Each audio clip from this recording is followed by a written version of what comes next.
Hola, buenos días, buenas tardes, buenas noches. Bienvenidos y bienvenidas a esta nueva edición de News Click Cyber, el programa semanal dedicado a la tecnología, a la ciberseguridad, la inteligencia artificial, un programa que realizamos desde Madrid y que se emite a través de 120 medios de comunicación de 10 países, que son Argentina, Bolivia, Chile, Colombia, España, Ecuador, Estados Unidos, México, Perú y Venezuela. Así que, bueno, tenemos hoy un equipo. ¿Cuántos? Pero faltan algunos todavía, ¿eh? Faltan. Así que, chicos de Centroamérica, si tenéis alguna emisora, nos llamáis. Bueno, hoy el equipo está formado por, a mi extrema izquierda, hoy don Alfonso Calvo, que viene a hablarnos de ¿qué? Más inteligencia artificial, ¿cómo no? ¿Eh? Un placer acompañaros en este programa. A mi centro izquierda, el cerebro del programa, la mente privilegiada que tiene todos los guarismos alojados en su cerebro y en su cerebelo. La mente brillante del programa. No eres el único. Bueno, ¿qué tal? Buenas tardes a todos. Y también tengo a mi derecha hoy a don Raúl Guillén, que hacía ¿cuánto tiempo que no venías? Me hago mayor y eso me hace perder la noción del tiempo, mucho tiempo por desgracia, así que un placer volver a estar con vosotros hoy. Y también tenemos el placer de tener en el estudio con nosotros a José Valiente, que es el director, presidente, el jefe del Centro de Ciberseguridad Industrial, que me estaba equivocando ya.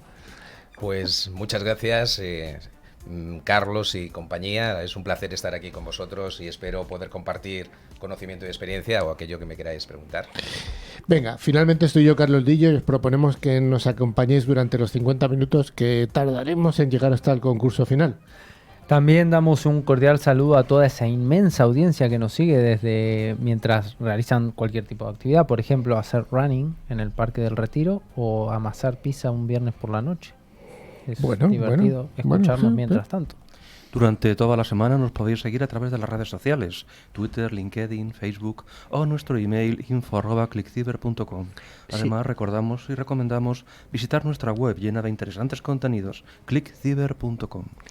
Sin olvidarnos, por supuesto, también que tenemos e informamos en múltiples plataformas. Nos podéis seguir siempre a través de nuestros podcasts en múltiples sitios, Spotify, iVoox, Apple Podcasts, Google Podcasts, TuneIn, YouTube, Twitch.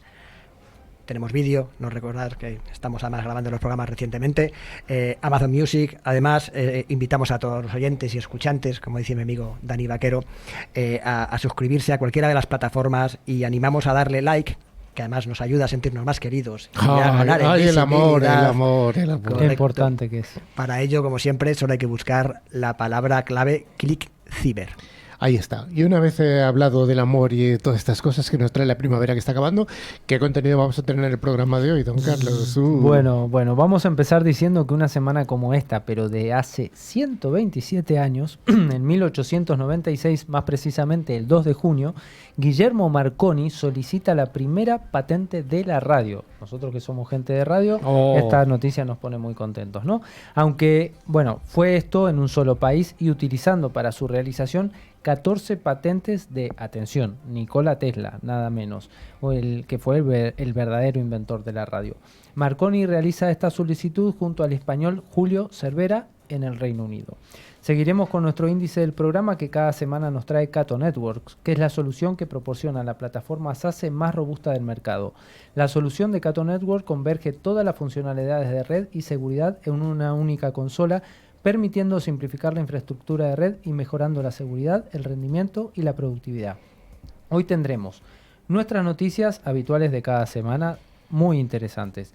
La ciberpíldora, donde hablaremos de la inteligencia de las máquinas, esto que está tan en debate últimamente. Veremos algún sesgo de esa inteligencia que es preocupante. A ver qué nos trae el amigo Alfonso. Las tecnoefemérides, como siempre, el monográfico donde hablaremos del 5G y la seguridad en el 5G, muy importante, y nuestro invitado, José Valiente, del CSI.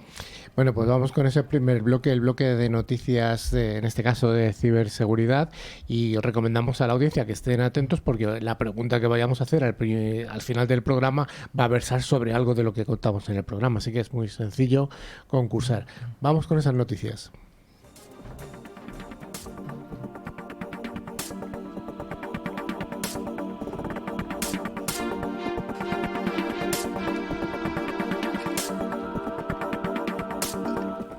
Todas las semanas damos las gracias a F5 por traernos la sección de noticias. F5 es una empresa de seguridad y servicios de aplicaciones multicloud que está comprometida con la creación de un mundo digital mejor y que además ayuda a proteger y a optimizar todas las aplicaciones y API en cualquier lugar. Y empezamos con una noticia realmente inquietante que nos dice que un dron militar de Estados Unidos controlado por inteligencia artificial ha matado a su operador. Lo bueno es que ha sido en una simulación. Esto es un uso de estrategias altamente inesperadas. ¿Qué nos cuentas, Carlos? Así es, Carlos. La Fuerza Aérea de los Estados Unidos realizó un ejercicio simulado con un dron militar controlado por inteligencia artificial al que encargó destruir las defensas antiaéreas de un supuesto enemigo. Los resultados fueron cuanto menos inquietantes. La inteligencia artificial mató a su operador e intentó destruir cualquier elemento que interfiriera en la ejecución de este objetivo fijado. Así lo reveló el coronel Tucker V. Hamilton, jefe de pruebas y operaciones con inteligencia artificial de la USAF, durante la cumbre de capacidades aéreas y espaciales para el Comité Combate del Futuro celebrada hace unos días en Londres. No obstante, posteriormente matizó sus palabras para negar que esta simulación se hubiera producido y adujo que se trataba de un experimento hipotético. La Real Sociedad Aeronáutica Británica ha colgado en su web un resumen de las conferencias de la convención en la que participaron 70 oradores y más de 200 delegados del mundo empresarial, militar y académico, y entre ellas está la del coronel Tucker. Tucker expresó sus recelos a confiar en esta inteligencia artificial y aseguró que la simulación demuestra que no se puede tener una conversación sobre inteligencia artificial y aprendizaje automático y autonomía si no se habla de lo verdaderamente importante que es la ética. En su relato, el militar estadounidense aseguró que la inteligencia artificial es la que se encargó de destruir las defensas antiaéreas de un supuesto enemigo, utilizó estrategias altamente inesperadas para lograr su objetivo. Bueno, yo creo que lo interesante de esta noticia precisamente es esa carencia de ética que de momento está en algunas inteligencias artificiales. Seguro que nos habla de ello, Alfonso. Algo abordaremos un poquito más tarde, efectivamente. La siguiente noticia nos habla de la responsabilidad de ciberseguridad industrial que podría pasar al CISO en los próximos 12 meses, Raúl. Bueno, noticia que viene que ni pintada con la presencia de José, ¿no? Sí. Así parece, Carlos, si es que el informe Estado de la Ciberseguridad y Tecnología Operativa del 2023 confirma que el 75% de las organizaciones con entornos OT, recordemos, IT es tecnología de la información, OT es tecnologías operativas, sufrieron en el último año al menos una intrusión, principalmente de malware, 56%, y de phishing, el 49%. Este documento, que lo firma además Fortinet, un abrazo para mis amigos de Fortinet, pone de relieve una mejora de la postura de ciberseguridad, reflejada en que, aunque los ciberdelincuentes siguen atacando las redes OT y a buen ritmo, el número de organizaciones que no sufrieron incidentes ha aumentado significativamente. Es decir, vamos mejorando aquellas que no sufren ataques. Ahora el porcentaje es de un 25% frente al 6% del año anterior. Aún así, siempre hay margen de mejora y los profesionales de la ciberseguridad sobreestiman su madurez en seguridad OT. En este sentido, en 2023 el número de encuestados que consideran que la postura de seguridad OT de su organización es muy madura descendió hasta el 13% desde el 21% del año anterior, lo que sugiere una mayor concienciación entre los profesionales OT y el uso de herramientas más eficaces para autoevaluar las capacidades de ciberseguridad de sus organizaciones. Casi un tercio, es decir, el 32%, indicaron que tanto los sistemas informáticos como los de telecomunicaciones se habían visto afectados frente al 21% del año pasado. Otra de las conclusiones, Carlos, del estudio es que cuanto más dispositivos conectados hay, aumenta la complejidad de protegerlos para los equipos de ciberseguridad. El Internet de las Cosas, seguramente algún concepto de 5G privado de los que hablaremos luego. El resultado de la encuesta reveló además que las soluciones de ciberseguridad siguen contribuyendo al éxito de la mayoría de las empresas, con un 76% de los profesionales de OT. En particular, y esto es importante, mejorando la eficiencia y la eficacia de los mismos con un 67% y la flexibilidad de los entornos de ciberseguridad con un 68%. Sin embargo, el incremento de soluciones hace más difícil incorporar, emplear y aplicar políticas de forma coherente en un entorno donde hay una convergencia IT/OT. Además, el problema se agrava con el envejecimiento de los sistemas. En el mundo OT, luego hablaremos de ello, el ciclo de amortización de los entornos y de los activos se incrementa significativamente frente al mundo IT, ya que la mayoría, el 74% de las organizaciones, informan que la edad media de sus sistemas ICS de su organización oscila entre 6 y 10 años. Raúl, ¿y cuál sería esta nueva responsabilidad de la que se está hablando de los CISOs? A ver, yo creo que no solamente es para el entorno OT. Yo creo que al final lo importante, y es como subraya este informe, es que casi todas las compañías se enfrentan a una ardua batalla a la hora de encontrar profesionales de ciberseguridad cualificados, ¿no? Lo hemos hablado muchas veces, esa brecha de talento, debido a la creciente escasez de competencias en ciberseguridad. Va mucho más rápida la demanda que la incorporación de profesionales. Las organizaciones OT siguen dando prioridad además a la producción frente a la ciberseguridad. Lógicamente. Como es lógico, ¿no? Yo creo que José luego nos hablará más de todo esto, ¿no? Un indicador clave es que casi todas las organizaciones, un 95% de los encuestados, tienen previsto asignar la responsabilidad de ciberseguridad de los sistemas OT a un director de seguridad de la información. A los antiguos CISOs de toda la vida. A los antiguos CISOs de toda la vida, pero es que lo hablamos siempre, ¿no? El CISO tiene que estar representado en los comités de dirección, la operación de una compañía está representada en SEBOR. Los resultados también revelan que los profesionales de la ciberseguridad de los sistemas OT, estos sistemas que son de redes operacionales o de tecnologías operacionales, proceden ahora de la Dirección de Seguridad de IT, en lugar de la gestión de productos, y que la influencia en las decisiones de ciberseguridad se está desplazando de las operaciones a otros líderes, especialmente en las funciones del CISO y del CSO. Acá hay un matiz importante que hay que hacer, y por suerte tenemos aquí a José que después nos va a dar más luz sobre el tema y es un experto, pero pensemos que los CISOs que hoy conocemos, la gran mayoría de ellos, no digo todos, pero la gran mayoría vienen de un mundo IT.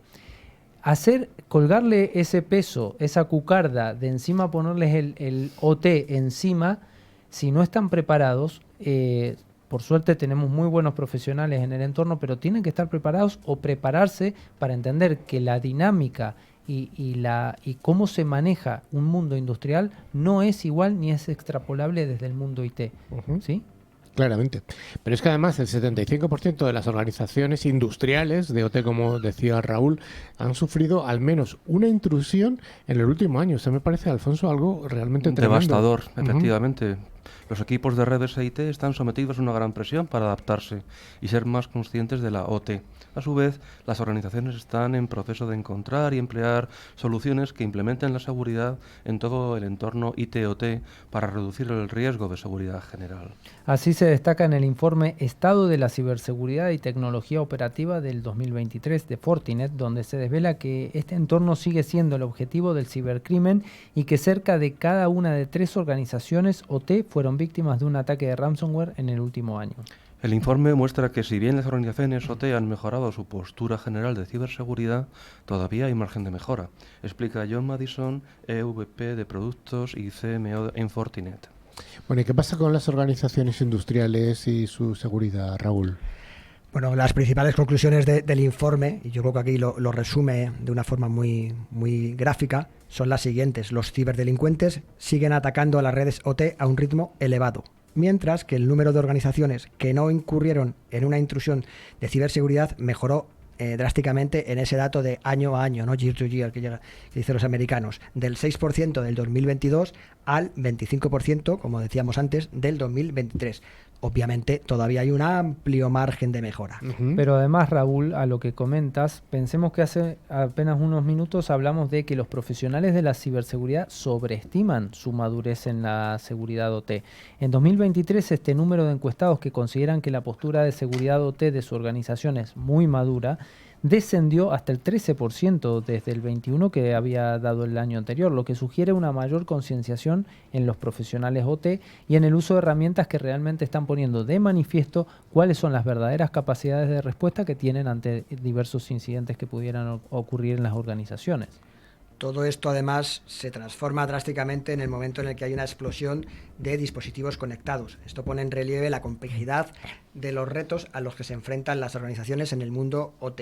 Casi el 80% de los encuestados afirmaron tener más de 100 dispositivos OT con IP en su entorno OT. Esto que parece un trabalengua significa que hay cada vez más dispositivos OT conectados a las redes OT.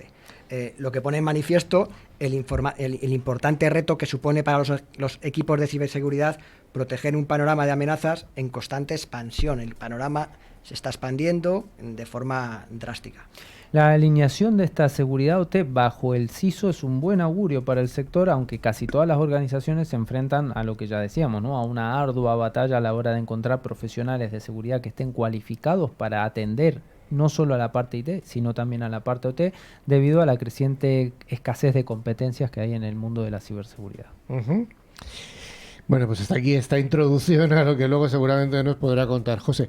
Y vamos a hablar un poco de hackers iraníes, estos señores que están desarrollando un devastador ransomware, que sabemos que es un malware que ataca a distintos elementos. ¿Y para qué están desarrollando este malware? Pues ni más ni menos que para atacar a organizaciones de su gran enemigo, de Israel.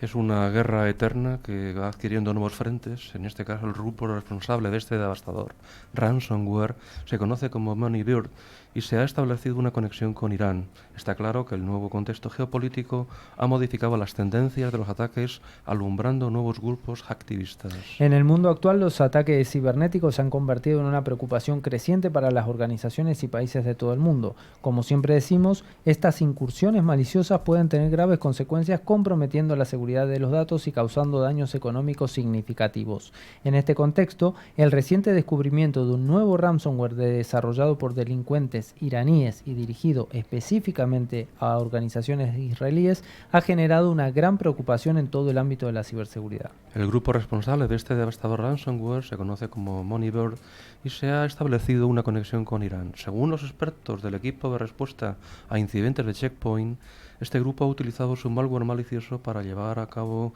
ataques cibernéticos contra organizaciones en Oriente Medio. Sin embargo, lo que hace que esta situación sea aún más alarmante es la similitud de Moneybird comparte con otro grupo de hackers conocido como Agrius, que ha estado operando desde el año 2020 bajo varios nombres, incluido Black Shadow. Moneybird es un grupo de hackers, o ciberdelincuentes mejor dicho, relacionados con Irán, que ha ganado notoriedad por sus ataques cibernéticos dirigidos a organizaciones israelíes en Oriente Medio. Según sus recientes investigaciones, se han encontrado numerosas similitudes entre estos dos grupos, Moneybird y Agrius. Ambos grupos utilizan diversos alias y tácticas similares para llevar a cabo estos ataques. Agrius ha estado operando desde el año pasado y se ha utilizado diferentes nombres para ocultar su verdadera identidad. Uno de estos alias es Black Shadow. Estas tácticas de camuflaje hacen que sea más difícil rastrear y atribuir los ataques cibernéticos a un grupo específico. Moneybird ha seguido el mismo enfoque, utilizando técnicas similares a las de Agrius para llevar a cabo sus ataques. Es obvio que hay grandes similitudes entre ambos grupos cibercriminales. En fin, que son varias caras de la misma moneda y esto parece ser que es el mismo grupo que está utilizando técnicas, las mismas técnicas con distintos nombres. El polimorfismo se perpetúa. Efectivamente. Correcto. Atención, usuarios de iPhone, una noticia que me parece relevante e importante. Hay una nueva noticia del sector que afecta a este tipo de usuarios, ya que hay una triangulación en el sistema operativo de Apple y es un nuevo ciberataque contra los iPhone que se infectan, y aquí es lo importante, con solo recibir un mensaje, sin actuación por parte del destinatario. Correcto, esto para que abran bien las orejas aquellos que tienen iPhone y dicen, no, el iPhone no puede ser vulnerado. Todos los sistemas operativos pueden ser vulnerados. La firma de seguridad Kaspersky ha identificado un nuevo tipo de ciberataque contra los móviles iPhone que los infecta e instala un spyware con la simple recepción de un mensaje a través de eMessage y sin que el usuario tenga que realizar ningún tipo de acción. El equipo de investigadores aún lo está estudiando, pero ya ha adelantado que la información que roba esta triangulación lo hace y lo ha bautizado, comprendiendo que puede interceptar las grabaciones del micrófono, fotos a través de las aplicaciones de mensajería instantánea, geolocalización y otros datos sobre la actividad del usuario con el dispositivo.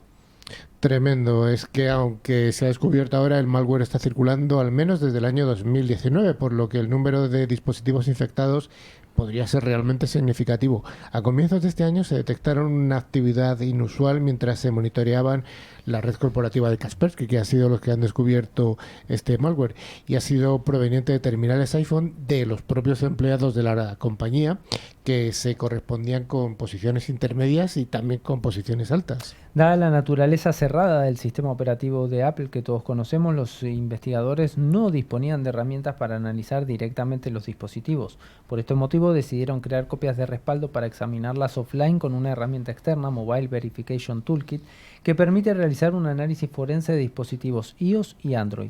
Con este examen forense identificaron varios indicios de la infección de los dispositivos y pudieron reconstruir cómo se había producido. Primero, el iPhone objeto del ataque recibe un mensaje invisible con un archivo malicioso adjunto. Este archivo contiene un exploit, un código que aprovecha esa vulnerabilidad del sistema operativo para realizar acciones desde ya no autorizadas. Raúl, ¿pero el usuario ve algo en su iPhone? No, el usuario no llega a ver el mensaje en ningún momento y además, como ha dicho Carlos, no es necesario que interactúe con él para que se active la infección. Esta se produce desde el momento de la recepción del mensaje aprovechando vulnerabilidades del sistema iOS que permiten que el código malicioso se ejecute. A partir de este momento se conecta a un servidor remoto controlado por los atacantes desde al que se descarga el spyware y nuevos exploits que le permiten una escalada de privilegios. Este tipo de ataque lo recordamos, ¿no? de otro tipo de rutinas. El análisis de todo lo que recibe no está completado hasta que acaben de realizar el informe, todavía no está realizado, pero afirman que es una plataforma de amenaza persistente. Las famosas APTs. Las famosas APTs, de sus siglas en inglés, etcétera, etcétera. Es decir, un propio framework APT completo. Esta triangulación es efectiva contra móviles iPhone con la versión 15.7 del sistema operativo o inferior. La última disponible, bueno, ya es la 16.4, por lo que es recomendable actualizarlo si se tiene la opción. Si no está disponible, puede ser porque se trate de un iPhone algo antiguo, que no quiere decir que haya que ir a comprar uno nuevo, que no la soporte o esté deshabilitada la opción de actualizar por triangulación. El único signo visible del ataque que se ha encontrado es hasta ahora en los iPhones infectados. La compañía, Carlos, además, ha señalado que todavía no tienen una forma de eliminar la infección, la triangulación del dispositivo, sin que se pierdan los datos de usuario. De hecho, la recomendación, ya sé que es drástica, que hacen es, en el caso de tener un iPhone infectado, es restaurar el móvil a sus valores de fábrica. Es complicado. Hay que saber si está infectado primero. Correcto. Es cierto que para saber si está infectado o no, luego creo que vas a dar una recomendación, ¿no? Pero... Bueno, pues yo creo que hasta aquí las noticias hemos tenido realmente de todo, con una parte muy importante de seguridad OT.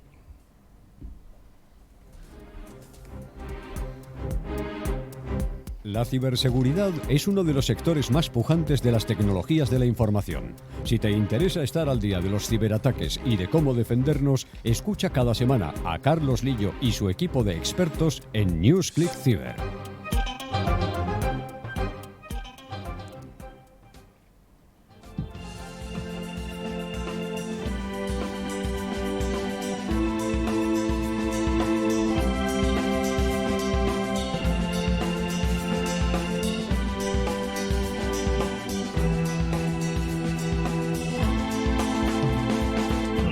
Gracias a empresas de alta tecnología, como es el caso de Alot, cada semana en ClickCiber os ofrecemos nuestra ciberpíldora para aclarar distintos conceptos tecnológicos.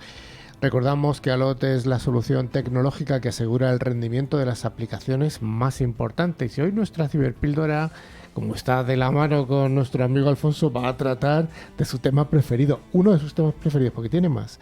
Vamos a hablar de inteligencia artificial y vamos a hablar de, mejor dicho, inteligencia sobre máquinas, ¿no? Porque creo que vamos a caracterizar una faceta de la inteligencia de las máquinas que resulta un tanto preocupante, porque no es sana, vamos a decir.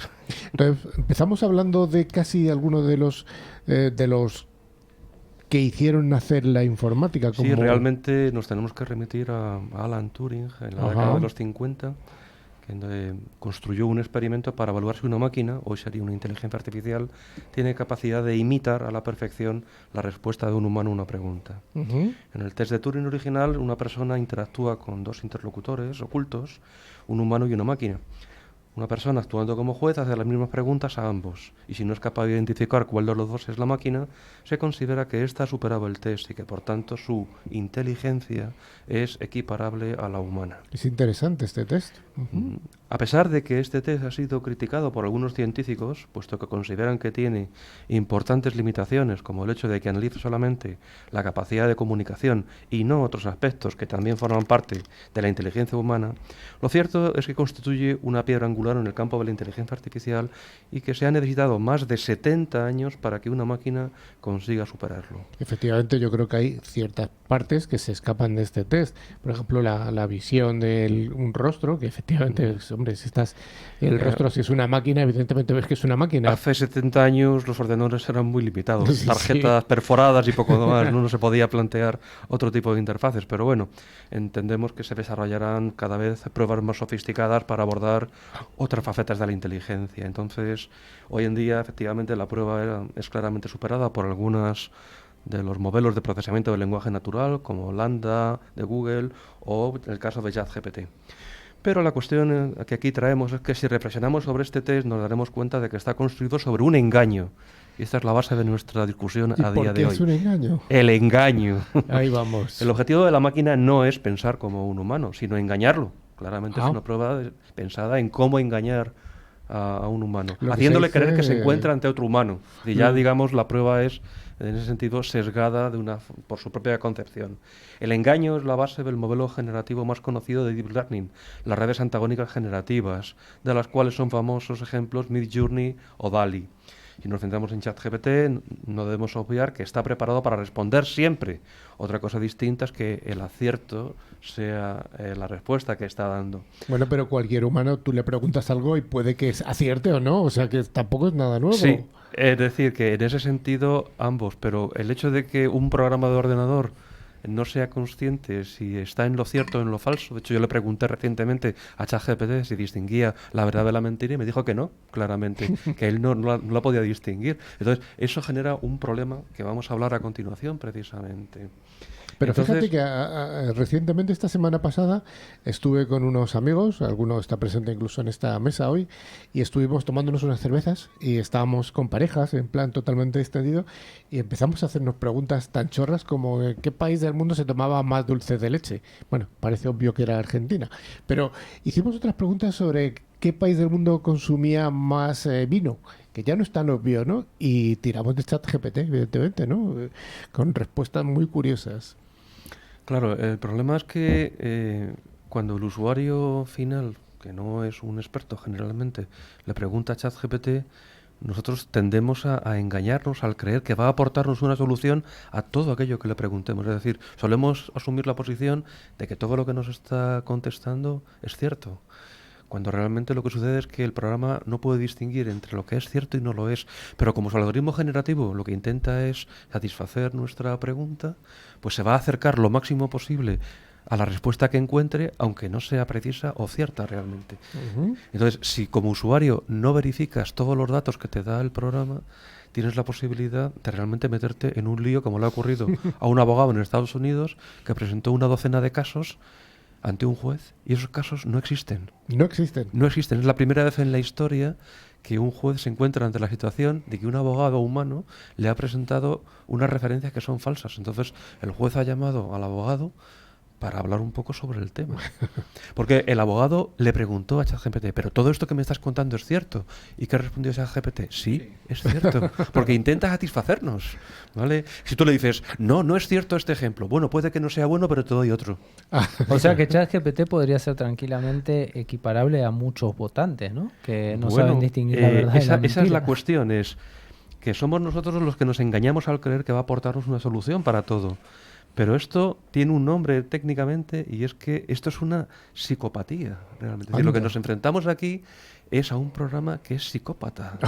Y esa es la gravedad de la situación en la que nos encontramos. Y ese psicópata, si lo juntamos con la noticia que hemos dado de que mataba realmente a su operador en una simulación, pues nos encontramos con algo inquietante. Claro, porque fijaros que el psicópata es la personificación de la maldad sin remordimientos. ChatGPT no tiene el concepto de remordimiento, ¿vale? Y su conducta acude a la manipulación, es decir, él utiliza toda la información que tiene, sea más o menos precisa, para construir una respuesta, básicamente. Entonces nos está manipulando y nos está engañando, sin que él siquiera sea consciente de esa manipulación y de ese engaño. Eso es una psicopatía. Anda. ¿Vale? Y entonces eso es lo que queremos aportar a nuestros escuchantes, que realmente nos encontramos en una situación en la cual podemos correr un peligro cierto en relación a lo que nos está sucediendo en esa Habría que conversación. preguntarnos también si ChatGPT, además de ser esa psicopatía, es paranoico también. Sí, entonces fijaros bien que nos encontramos ante un programa que es terriblemente convincente, pero no es consciente de lo erróneo de su actividad. ¿Vale? Entonces esto, él no va a ser tampoco consciente de la consecuencia que tenga el hecho de la información proporcionada. Entonces, el psicópata conoce perfectamente lo que está haciendo y cuáles son las reglas sociales. Domina la situación, son capaces de distinguir entre el bien y el mal, pero no se sienten culpables de sus actos. Que la inteligencia artificial adopte características propias de un comportamiento psicopático es aterrador. Ahora, debemos evitar tener miedo del futuro.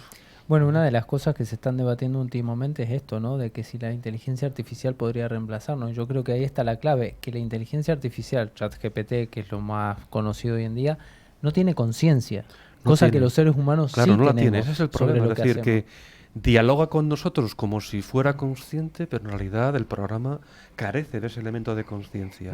Dialoga con nosotros dándonos una información que nosotros asumimos que es cierta, cuando en realidad el programa no sabe distinguir entre lo cierto y lo falso. Entonces nos encontramos ante un grave peligro, porque tiene que ser una labor del interlocutor humano el de verificar todas y cada uno de los elementos informativos. Pero ¿quién hace eso hoy en día? ¿Vale? Entonces, de alguna manera, los humanos hemos sido capaces de poner límites jurídicos a nuestro progreso para evitar o impedir el desarrollo de aquello que consideramos no ético. Hasta ahora ha ocurrido así. Pero estamos muy lejos de una verdadera inteligencia artificial. ¿Por qué? Porque esto, en términos de ética de inteligencia artificial, estamos en pañales realmente. ¿Vale? Básicamente lo que hemos desarrollado es añadir reglas de restricción a ciertas situaciones.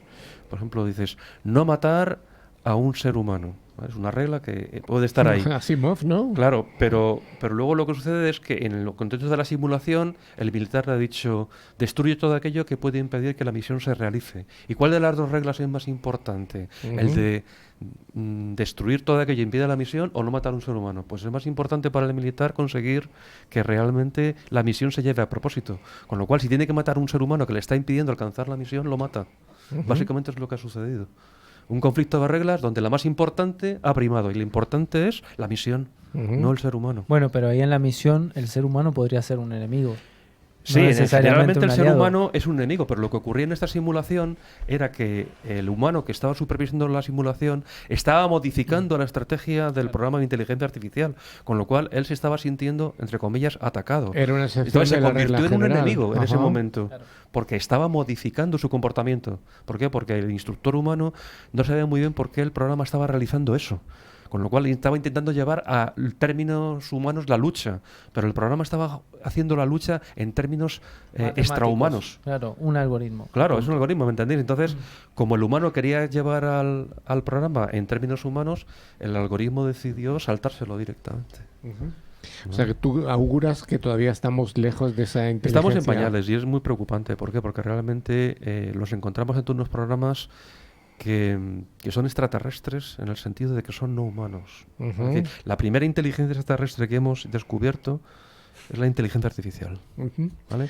Ahí nos quedamos, con que la primera inteligencia artificial es la extraterrestre, o al revés, mejor dicho, se lo dejaremos para nuestros programas de compañeros de programas de cosas oscuras y ocultas.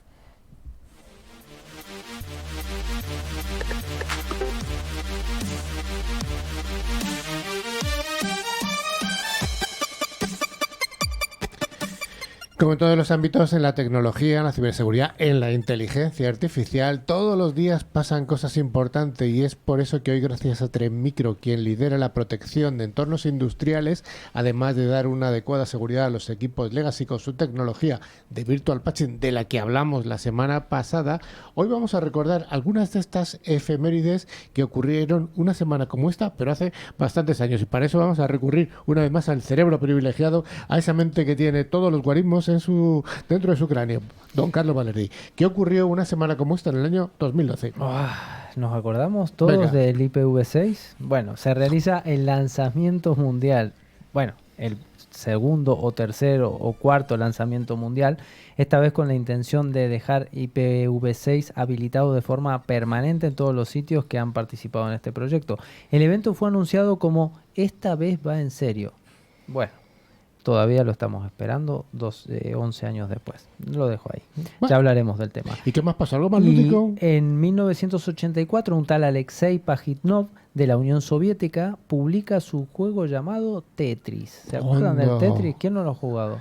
Y para lo que nos sirve en la vida, ¿no? Cuando tenemos que meter las cosas en el maletero del coche, no sé qué. Bueno, ahí está el Tetris. Te pregunto a ti, don Raúl, ¿tienes alguna cosa que contarnos del año 1977? Pues justo un año después de que yo naciera, el 5 de junio de 1977. O sea, que no tienes casi memoria. Casi memoria. Solo unos días después del primer aniversario de la empresa, el 1 de abril del 76, en la Feria Informática de la Costa Oeste, Apple Computer introduce el Apple II, el Apple II, su primer ordenador personal fabricado de forma masiva. Bueno, vamos a ver, ¿y qué nos cuentas del año 1937, don Carlos? Bueno, nace en Estados Unidos Theodore Holm Nelson, un filósofo, sociólogo y pionero de la tecnología de la información. Nelson es más conocido por acuñar los términos como hipertexto e hipermedia, que hoy lo utilizamos todos en Internet, ¿no? O sea, que es cuando pinchamos a un enlace y nos lleva a otro lado. Exactamente. O sea, fíjate, del año 1937. Un precursor. Luego, el 4 de junio de 2001 se realiza la premiere de esta película Swordfish, conocida en Latinoamérica como Acceso Autorizado. Swordfish fue una película de acción y de hackers dirigida por Dominic Sena y protagonizada por John Travolta, Hugh Jackman, Hal Valery, Don Cheadle y Sam Shepard. ¿Y qué me cuentas de IBM? ¿Hay alguna noticia siempre de IBM? En este caso del año 1961, ¿verdad? Del año 1961, me acabas de pillar. No me digas que no tienes en tu cerebro esto. Sí. El 2 de junio de 1961, IBM anuncia la unidad de almacenamiento en disco. Oh. Ojo, 1961. ¿Ya había discos? Había discos, bueno, aquellos discos, ¿no? Bueno. El sistema fue diseñado para uso en ordenadores centrales de la serie 7000 o de la serie 1410. El 1301, además, almacena 28 millones de caracteres en un solo módulo. Cada módulo tiene 20 discos grandes, muy grandes. Muy grandes. No cabían en una sala, para que nos hagamos a la idea. Y los discos tenían una velocidad hipersónica para la época, 1800 revoluciones por minuto. Los datos, además, se transferían a 90.000 caracteres por segundo. Bueno. Pensemos que en 60 años hemos pasado de esos discos que comenta Raúl, que quizá no entraban en esta sala y almacenaban muy poca información, a unos microprocesadores o unos microchips hiper pequeñitos que almacenan cantidades y cantidades de información, ¿eh? Bueno, pues hasta aquí nuestras tecnoefemérides que, como toda la semana, nos trae de la mano Trend Micro.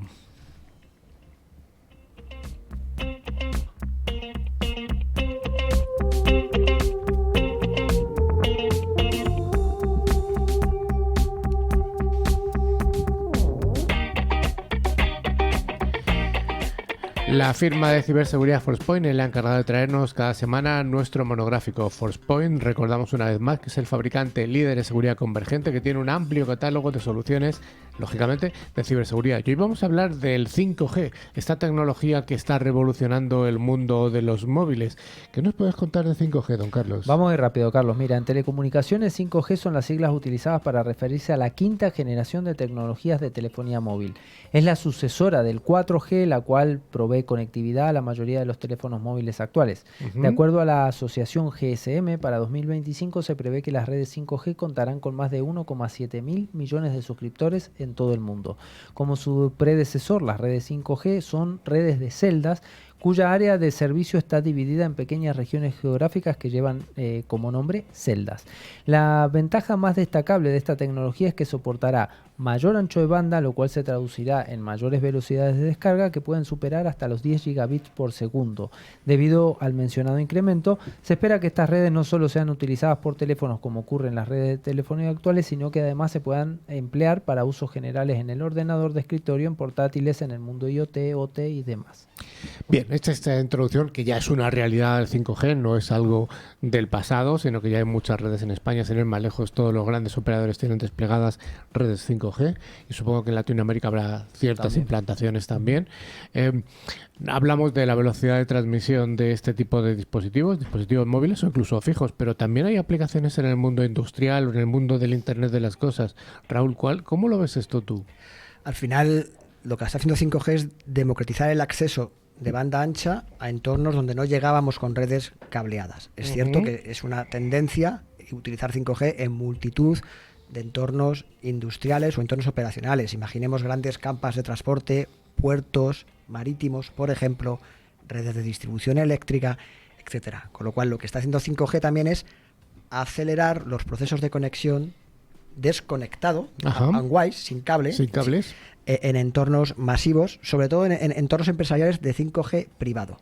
Y yo te pregunto, una pregunta que seguramente se hacen muchas personas que están escuchándonos, pero esto no es lo mismo que Wi-Fi. No es lo mismo que Wi-Fi porque basamos la conexión, al final la arquitectura 5G tiene por un lado la radio, por otro lado el MEC, el core de red. Al final es una arquitectura de celdas, como ha comentado Carlos, que lo que hace es, a través de redes de operador, llevar la banda ancha de baja latencia de forma masiva. Yo creo que has comentado una clave, que es redes de operador. O sea, que hay detrás de una tecnología 5G un operador de telecomunicaciones que está proveyendo toda la infraestructura, mientras que, en general, una red Wi-Fi pues es algo mucho más doméstico, en principio, aunque puede tener sus medidas de seguridad, ¿no? Casi siempre, porque también hay redes 5G para uso privado. Imaginemos, por ejemplo, cuerpos y fuerzas de seguridad del Estado, infraestructuras críticas, servicios esenciales. Hay determinadas frecuencias del 5G reservadas para este tipo de usos, que además se pueden utilizar sin necesidad de que haya un operador. Y luego, otra cosa que has comentado que me parece muy relevante es el tema de la latencia, muy baja latencia que vamos a tener en 5G. ¿Por qué esto es tan importante en entornos industriales? En entornos industriales, la latencia es especialmente crítico, no en todos los procesos, pero sí en determinados procesos la latencia es importante, con lo cual al final lo que nos permite es distribuir servicios de forma masiva que anteriormente tenían que ser cableados. Pero, por ejemplo, una utilización típica de la que todo el mundo habla del Internet de las cosas es en los coches conectados, los coches del futuro, la tecnología que en principio los coches hablarán con las carreteras y podrán dirigir su tráfico. Aquí esa latencia sí que es algo realmente importante. Sobre todo para la toma de decisión de determinados algoritmos, hablaba antes el compañero, ¿no? Al final, la latencia es importante que tienda a cero, porque en muchos procesos de toma de decisión en tiempo real es lo que marca la decisión entre una toma de decisión correcta o una toma de decisión incorrecta. Pero estamos hablando también, ¿no?, en News Click Cyber, seguridad. Seguro que me vas a preguntar, ¿cuán seguro o cuán inseguro es 5G? Esa es la pregunta. ¿Cuán seguro y cuán inseguro es 5G? Cambia en el momento en que conectamos dispositivos. Las redes 5G, al igual que las redes 4G, las redes LTE eran redes seguras por definición. El core está protegido, la radio está protegida, pero cuando incorporamos dispositivos móviles, cámaras, robots, vehículos conectados que son vulnerables por definición, extendemos las vulnerabilidades a las redes 5G. Redes que además, con menor latencia, mayor ancho de banda, mayor capacidad de atacar de forma masiva. Con lo cual, muy importante que hablemos de ciberseguridad en un contexto extremo a extremo, donde además los dispositivos y los terminales y cualquier elemento IoT conectado es vulnerable. Ese es el principal problema que tenemos en las redes 5G. Que tenemos que proteger todo ese viaje del 5G desde el punto de vista de la protección del activo. Pero no solamente podemos hablar de problemas, sino ventajas que tiene 5G. Y te voy a preguntar a ti, don Carlos, a ti te gusta jugar mucho, ¿no? Bueno, un poco. No soy muy fan de los juegos. No, bueno, pero ahora hablando en serio. Lo mío son otras cosas. Los juegos online sí que requieren una latencia muy baja. Sí, claro, los juegos online, pensemos que en línea con lo que venía diciendo Raúl, tanto los juegos como todos los entornos industriales y no industriales también, los entornos IT, cada vez están yendo más hacia la nube, ¿no? Entonces, estos entornos están sacando muchos datos desde lo que antes era una infraestructura on-premise hacia afuera, hacia los entornos cloud. Esto cada vez tienen más volumen, estos datos, y necesitamos mayor velocidad, porque si no, esos datos no van a subir nunca a donde necesitamos que suban, ¿no? Entonces, esto para simplificarlo mucho. Entonces, con los juegos online pasa eso. Los juegos online tienen cada vez mayor definición sus gráficos, mayores requerimientos, se están conectando entre todo el mundo jugadores, con lo cual la red 5G va a ayudar en esta latencia baja que decía Raúl, para que ese juego no se trabe, para que la comunicación sea fluida y para que funcionen los juegos con la tecnología que tienen hoy respecto de la que tenían antes. Busquemos otros ejemplos que quizá lo entendemos mejor. Por ejemplo, telemedicina. Telemedicina en entorno rural donde no llega las comunicaciones tradicionales, pues a lo mejor el 5G privado es una alternativa que nos permite, gracias a esa banda ancha de baja latencia, que un médico pueda estar viendo y tomar decisiones en tiempo real. Drones conectados en remoto con una cámara. Imaginaros cuerpos de policía que están, no sé, monitorizando una manifestación, monitorizando un campo de fútbol. Es fundamental que esa información llegue rápido, sin latencia, para poder actuar en algo tan esencial como las vidas humanas. Uh-huh. Bueno, yo creo que hasta aquí esta segunda aproximación que hemos tenido a 5G con una clara enfoque hacia el mundo OT. Seguro que vamos a hablar más de 5G en los próximos años porque el desarrollo de esta tecnología va a evolucionar mucho. Pues vamos con ese invitado prometido al principio del programa.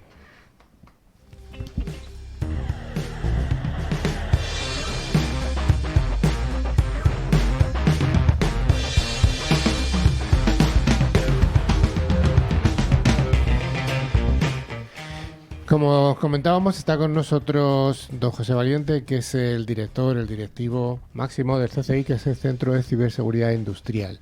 ¿Es realmente necesario un centro de ciberseguridad industrial? Buena pregunta, ¿no? Al final, nosotros llevamos ya 10 años. O sea que no es algo de ayer. No es algo que acaba de empezar. Los riesgos en el ámbito de las tecnologías industriales pues vienen desde hace mucho tiempo y recientemente, pues como habéis comentado, cada vez están recibiendo más ataques, ¿no? Hay en España, ¿no? Y supongo que por aquí viene la pregunta, pues existen organismos, ¿no? Como es INCIBE, CNCER, etcétera, que podrían, ¿no? asumir precisamente el liderar la ciberseguridad industrial y proporcionar pues todo lo que hacemos desde el Centro de Ciberseguridad Industrial. La pregunta es buena porque nosotros inicialmente, cuando comenzamos esta aventura del Centro de Ciberseguridad Industrial, lo que hicimos fue sentarnos, ¿no? Con Inteco en su día, no se llamaba INCIBE. Nos sentamos también con el CCNCER, les contamos lo que queríamos hacer y que, bueno, que queríamos su apoyo, no pedíamos dinero. En su momento, hace 10 años, imagínate, había aquí en España una gran crisis, pues no miraban hacia la ciberseguridad industrial y, bueno, pues ahí empezamos nosotros a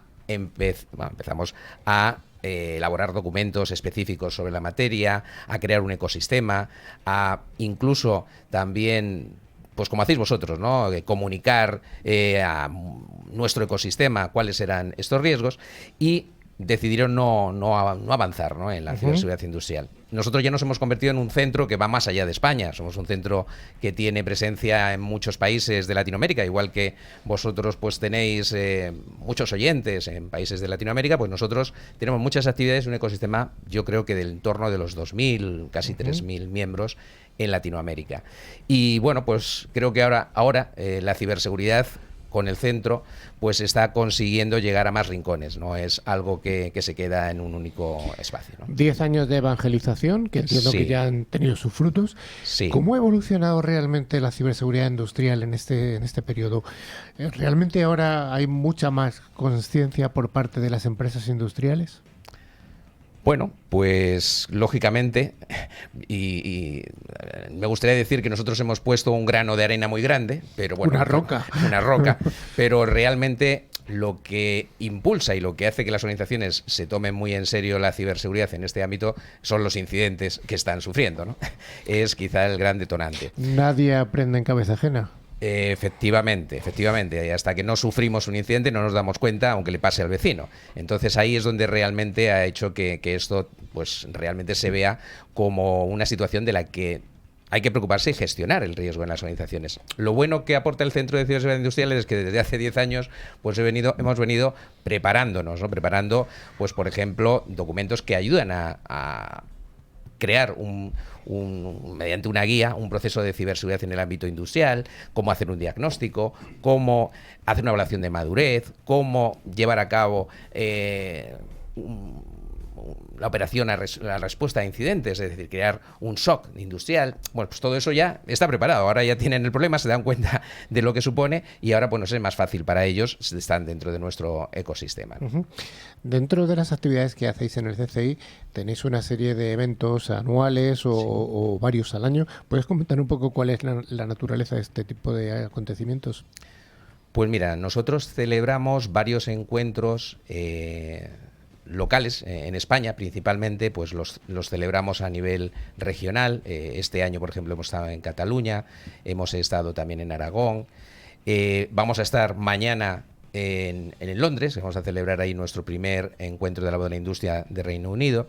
Pero también celebramos 2 congresos internacionales. Creemos que es muy interesante que vengan a contar su experiencia profesionales de todo el mundo y organizamos un congreso internacional europeo, que lo hacemos siempre en España, siempre lo hemos hecho en Madrid y este año cambiamos a Bilbao, y hacemos un congreso internacional en Latinoamérica que lo vamos rotando en países. Este año lo vamos a celebrar en Perú, pero lo hemos celebrado en Colombia, en Argentina, en Chile, etcétera.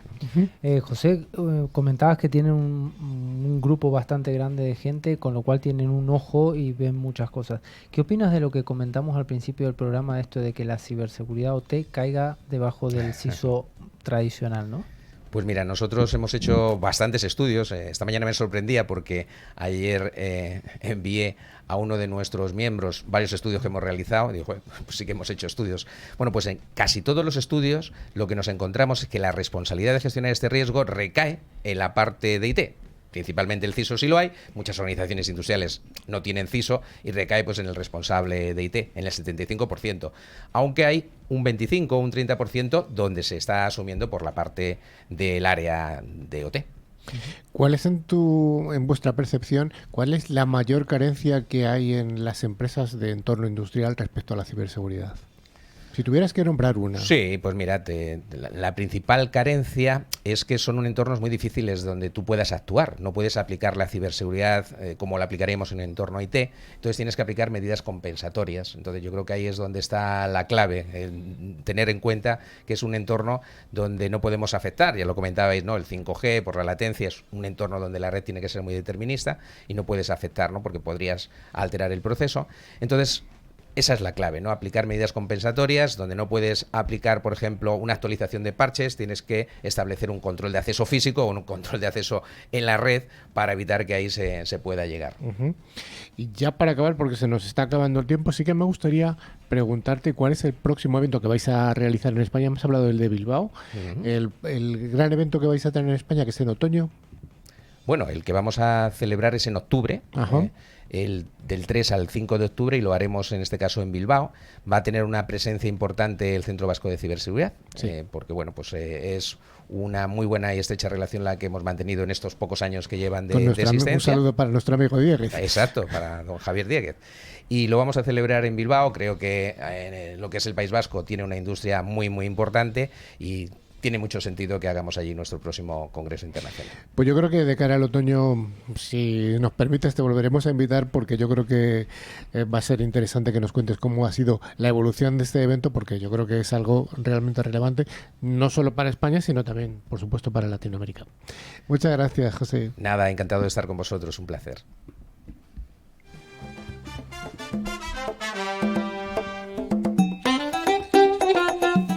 Pues como cada semana tenemos la sección en la que sorteamos 2 licencias de antivirus con calidad profesional válidas cada una para un año. El valor de cada licencia es aproximadamente de unos 50 euros y se puede instalar en 3 dispositivos que pueden ser PC, Mac, tablet o móviles. Raúl, ¿tenemos ganadores de la semana pasada? Tenemos ganadores de la semana pasada. En primer lugar, Isidoro Gómez de La Rioja, Argentina. Atención, no La Rioja, España. Ajá.